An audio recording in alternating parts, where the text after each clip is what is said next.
అండి. Welcome back to వరు miracle. నేను మిస్ రావని. ఈరోజు మనం మంచి ఈవినింగ్ స్నాక్ చేసేసుకుందాం. అదేంటంటే అరటికాయ స్టఫ్డ్ బజ్జీ చేసుకుందాము.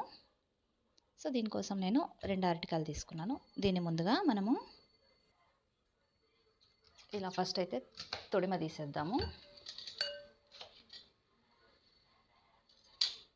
మరీ ఎక్కువ డీప్గా కాకుండా ఇలా జస్ట్ పైన కొంచెం లైట్గా గ్రీన్ ఉండేలాగా కట్ చేసేసుకుందాం.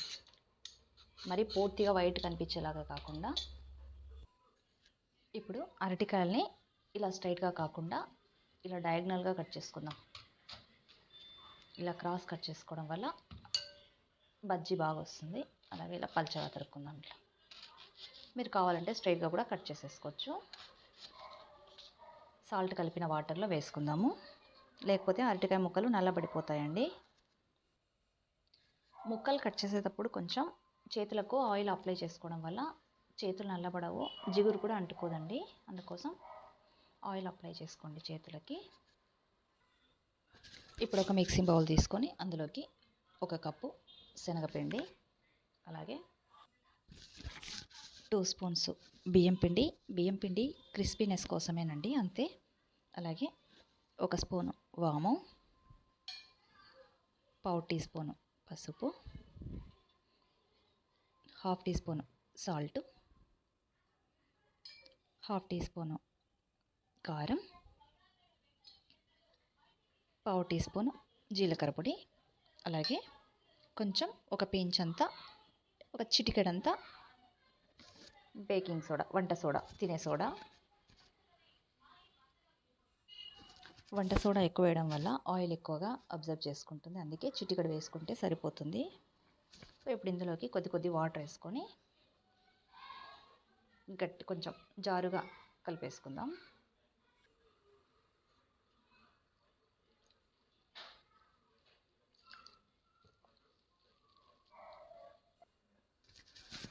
పిండి కన్సిస్టెన్సీ కూడా ఇలా ఉండాలండి. మనం ఫింగర్ పెడితే ఇలా అద్దుకునేలాగా ఉంటేనే బజ్జీకి బాగా పట్టుకుంటుంది, అరటికాయ ముక్కకి బాగా పట్టుకుంటుంది. ఇలా ఉండాలి.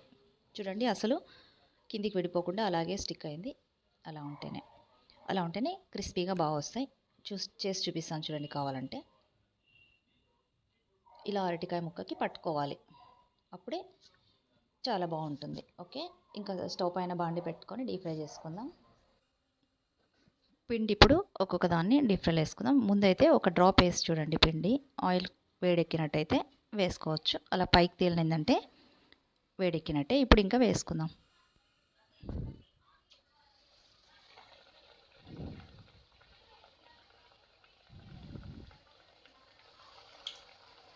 ఇలాగే ఒక్కొక్కటి మొత్తం పిండిలో ముంచి వేసేసుకుందాం. మరీ బాండి పట్టకుండా వేయకండి, అప్పుడు ఒక్కొక్కటి సరిగా వేగవు, ఫ్రై అవ్వవు.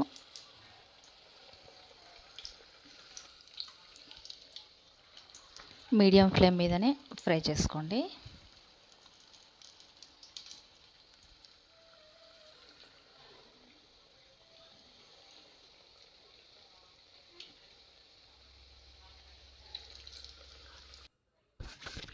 బజ్జీలు తయారు చేసేసుకున్నాం కదా.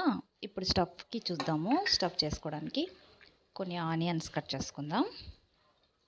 అలాగే ఇందులోకి కొంచెం సాల్ట్,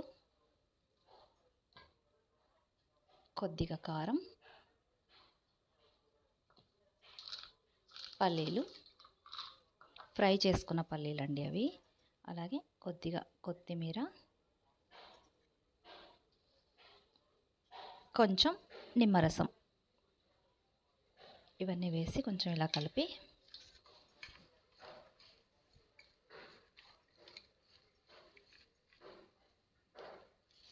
ఇప్పుడు ఒక్కొక్క బజ్జీ తీసుకొని ఫస్ట్ అయితే బజ్జీని ఇలా కట్ చేసుకోవాలా.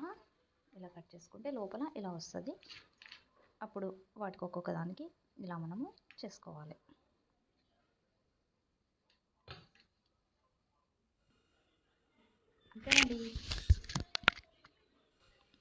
అంతేనండి, స్టఫ్డ్ బనానా బజ్జీ రెడీ.